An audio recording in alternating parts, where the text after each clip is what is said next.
Welcome to another edition of World Talks here on TVP World.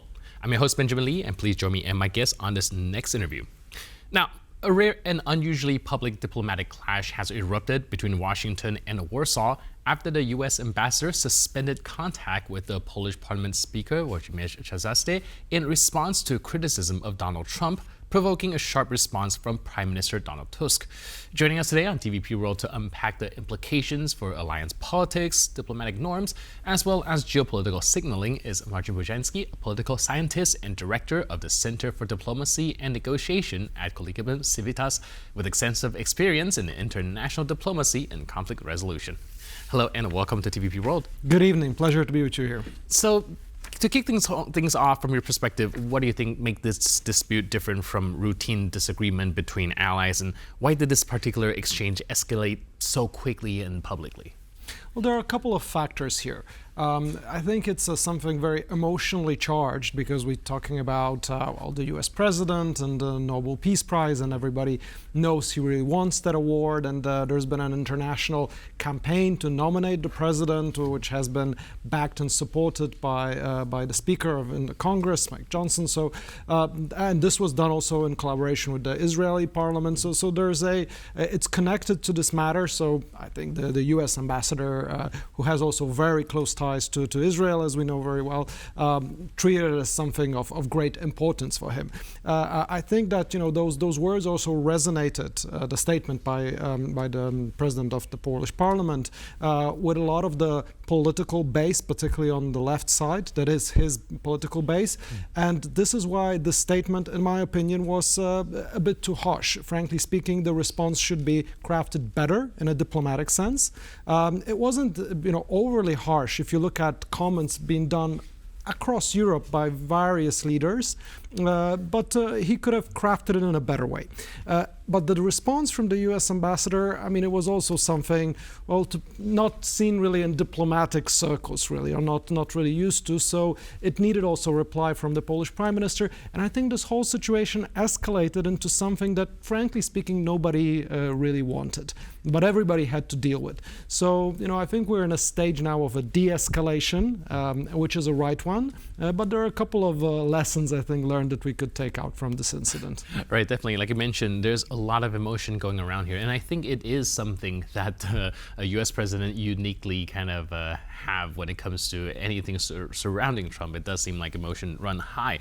Now, the ambassador actually framed the decision to cut contact very explicitly as a response to Czarzasty's comments about Donald Trump. In your experience, is this kind of public, very personalized response typical of American diplomacy, or do you think that is something that we can see as a broader change in how Washington handles disagreement?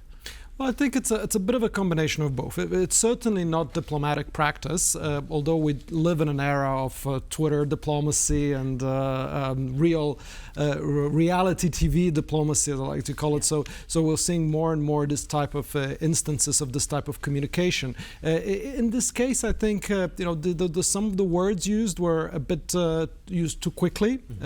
Also, there was an incident of linking this with the official and private account of the ambassador. The ambassador deleted the private tweets, which was a good sign to, as I mentioned, to de-escalate the situation. And I think that this type of exchanges, they don't serve the purpose of diplomacy, which is to sustain the best possible relations among countries. And Poland and the U.S. are very, very close allies, and Poland has been known to be, even in terms of very controversial statements from Donald Trump, at least being a balancing act within the EU for very, of course, particular strategic interests. At the same time, we know very well that there are certain borders and certain limits, and of course, Poland is a major country, and we are also a major purchaser of U.S. arms and U.S. equipment, and there's a lot of U.S. investment in Poland. So I think this is something much more important, and if there are potential disagreements, there could be, there should be around around very strong and deep issues, not just small exchanges. I think that's something that should be considered in this situation. Right, and speaking of escalation and some more emotional reaction, you also saw the Polish Prime Minister chiming in. He criticized the tone and method of the ambassador as well. We do have his post right here, if we can put it on the screen. But essentially, he says allies should respect and not lecture one another. Do you think from a diplomatic standpoint, is this like a legitimate defense of institutional norms, or do you think it does risk escalating a dispute that might otherwise been contained? The Prime Minister, frankly speaking, had no other choice but to respond defending the second person in the country, which is the president of the Polish Sejm, the Marshal of the Sejm, is after the president of Poland the second person. So of course this is important that the Prime Minister steps in and responds in the right way. That said, again, there's been a lot of signals for de-escalation of the situation. I think just this exchange probably will be closed, hopefully, and this is where this will go. Nobody wants to escalate dispute around something so small as a response to that kind of request coming from to the Marshal of the Sejm. Of course, there's also a little bit probably behind closed doors.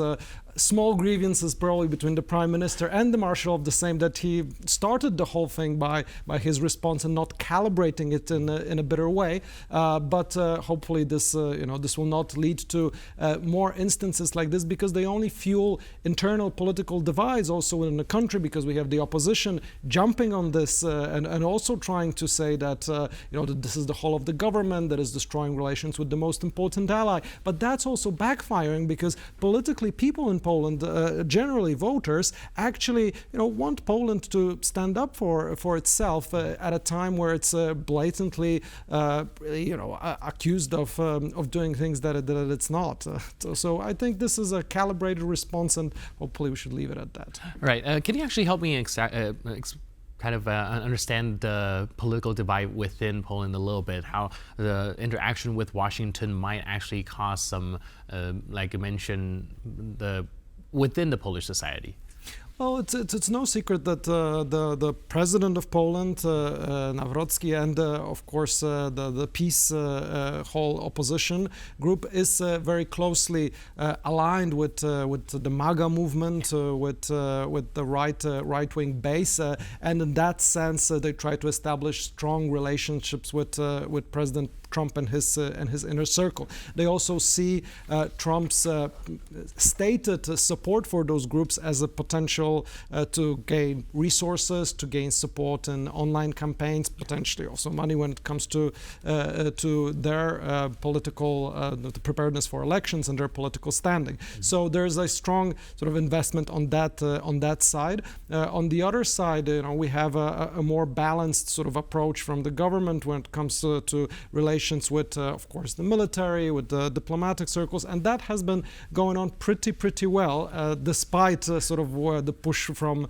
the right-wing side. Those Deputy Prime Minister Sikorski, he's now in Washington. He's making all the rounds. He was at the conference organized by Marco Rubio for the rare earth minerals coordination. He's meeting with all senators. So these relations are also very good from the Polish government with the U.S. government, despite how the opposition would like to showcase them, right? So because, of course, the U.S. is a strategic defense partner for Poland, I mean, for the EU still, regardless, of course, of the situation changing after Davos, after what we've seen with President Trump, it is still the absolute fundament of defense.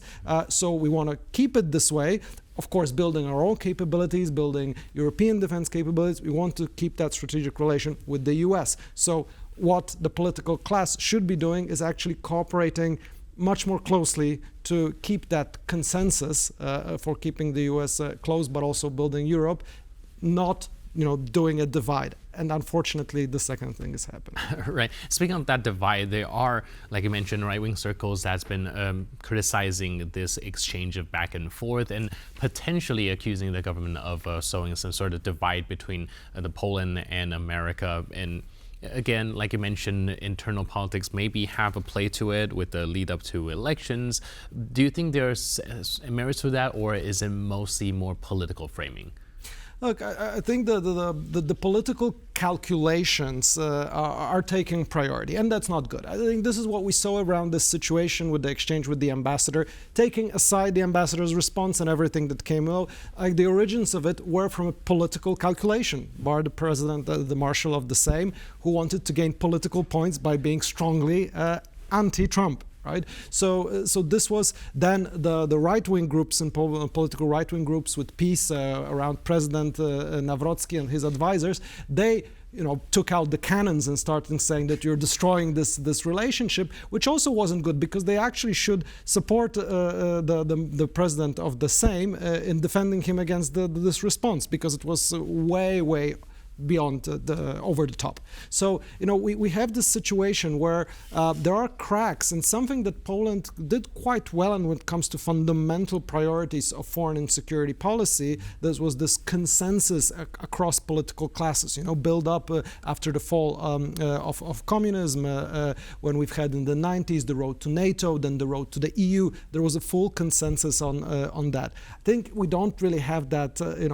Right now, I think Ukraine was a strong part of this rebuilding of this consensus, but apart from defending against Russia, I think many of the other areas in foreign and security policy, there's quite a strong divide in the Polish political class. Unfortunately, which is problematic, of course, because both, the government leads, and this is constitutionally written, on foreign policy and on security policy, but the president also has constitutional roles in this area, so that creates opportunities for clashes. Right, definitely some friction over there. Now, last but not least, where do you think this dispute will go? Do you think it'll start kind of dying down because of the de-escalation that you have mentioned, or do you think there's still some underlying tension that needs to be resolved and addressed?